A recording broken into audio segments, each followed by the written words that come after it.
Membaca pemikiran pendidikan dari tokoh karismatik Indonesia bersama Dr. Ulil Amri Syafri.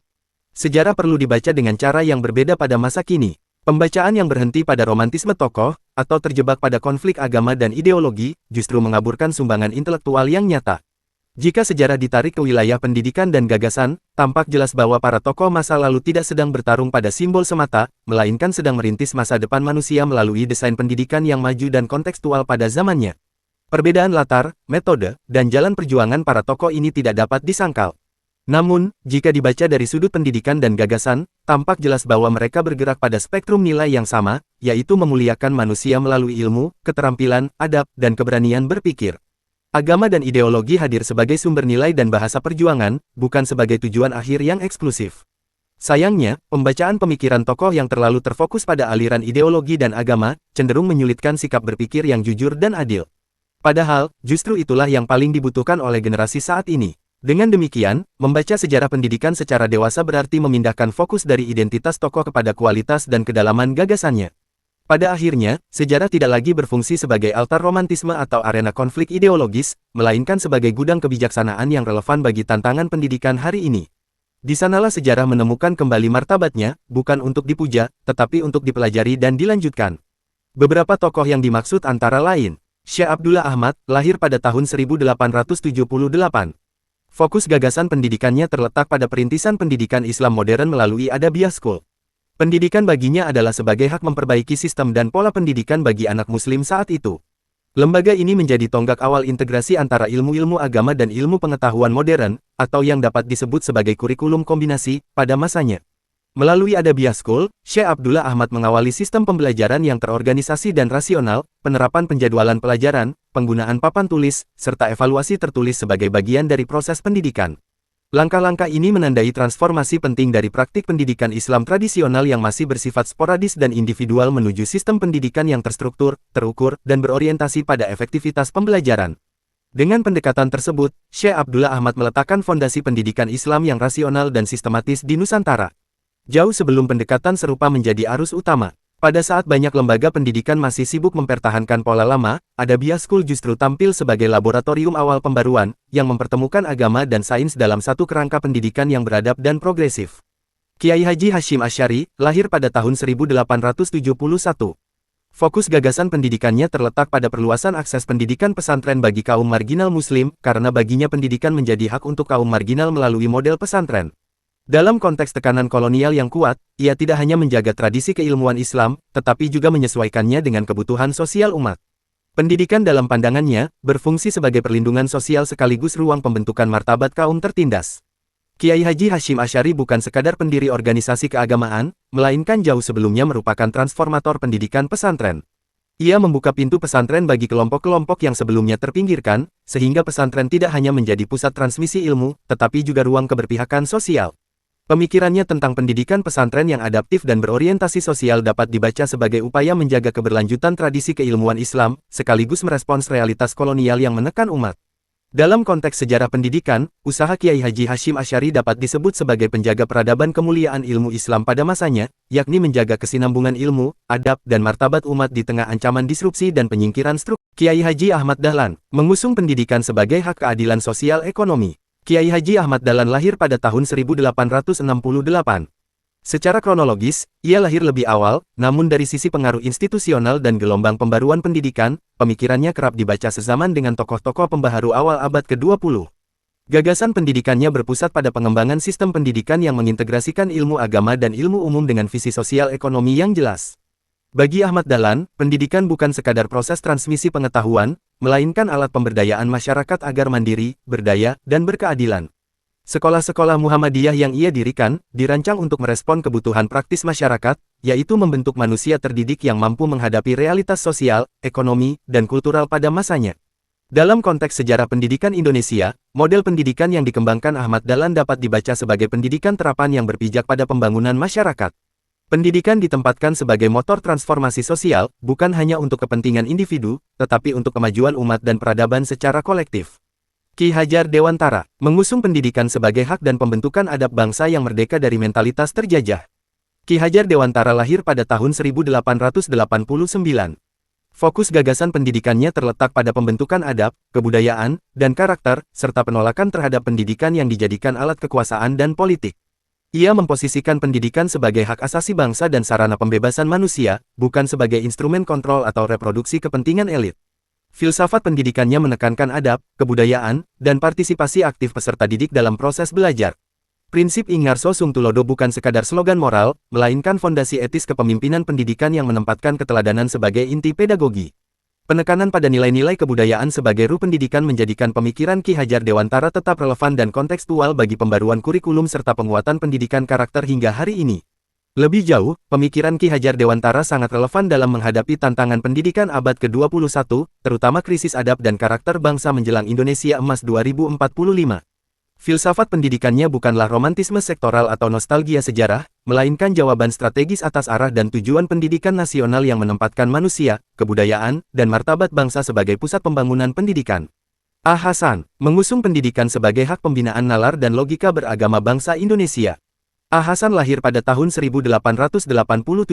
Fokus gagasan pendidikannya terletak pada pengembangan nalar kritis dan logika beragama. Ia menekankan pentingnya pendidikan agama yang jujur pada akal, serta secara tegas menolak praktik taklid buta dalam proses pembelajaran.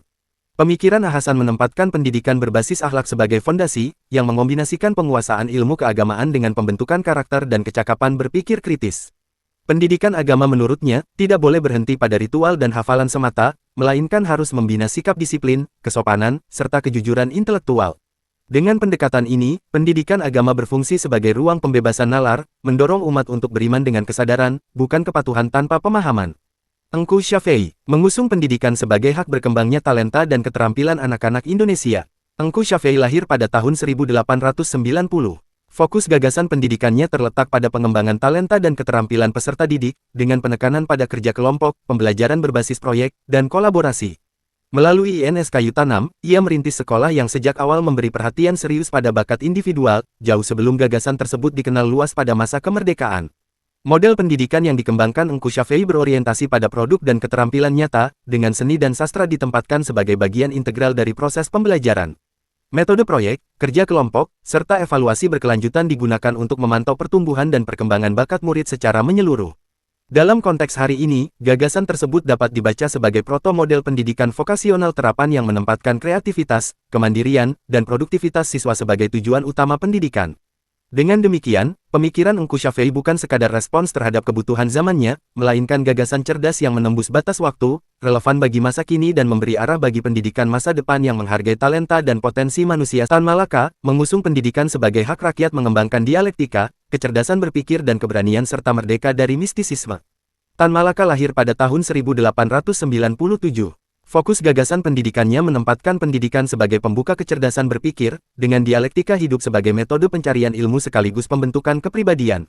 Pendidikan dalam pandangannya, harus melatih keberanian intelektual, keberanian bertanya, berdebat, mengambil risiko, dan menghadapi ketidakadilan. Pendekatan ini menempatkan pendidikan sebagai arena kritis produksi pengetahuan dan sarana pembebasan rakyat, bukan sebagai ruang kepatuhan dan pengulangan dogma. Melalui kerangka madilog, materialisme dialektika logika Tan Malaka mendorong nalar yang hidup, rasional, dan berani menembus kebekuan berpikir.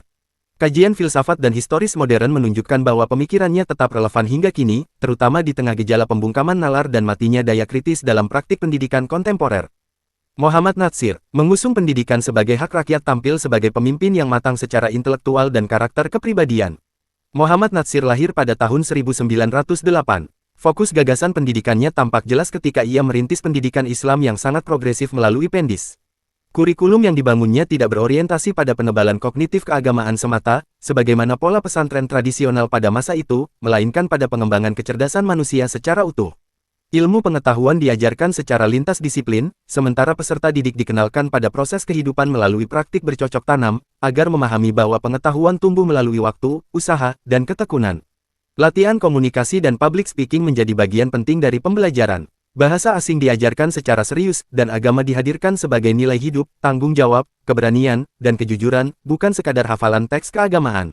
Dalam pandangan Muhammad Natsir, pendidikan adalah proses pematangan manusia secara intelektual dan moral, yang kelak diharapkan mampu tampil sebagai pemimpin bangsanya. Demikian pembahasan kali ini, semoga apa yang dikatakan Dr. Ulil Amri Syafri dapat menambah wawasan kita semua. Jangan lupa like dan subscribe channel ini untuk selalu mendapatkan video terbarunya.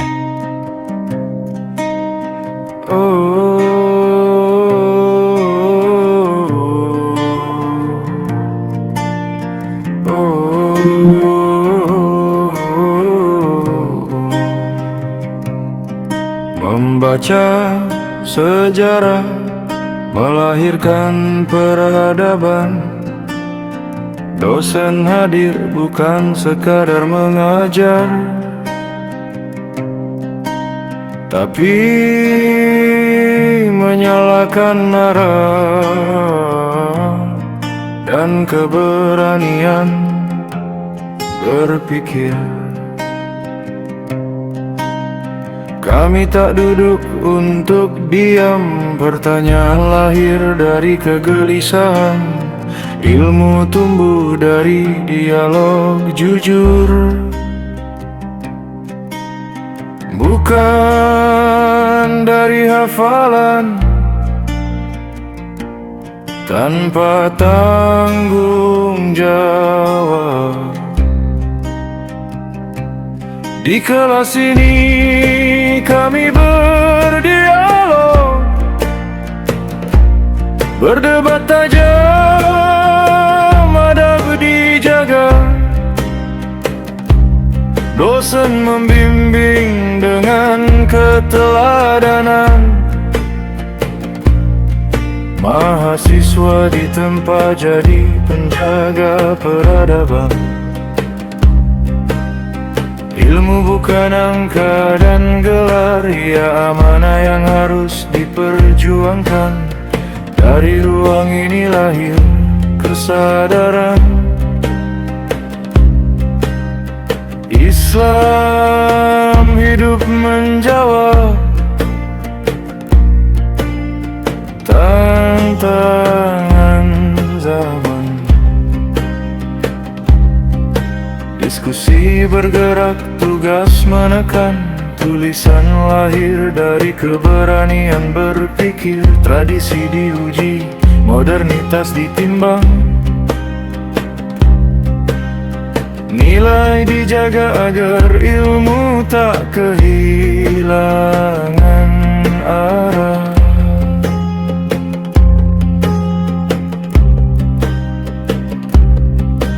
Teknologi hadir sekadar alat, bukan penentu benar dan salah. Jika ilmu tak memuliakan manusia,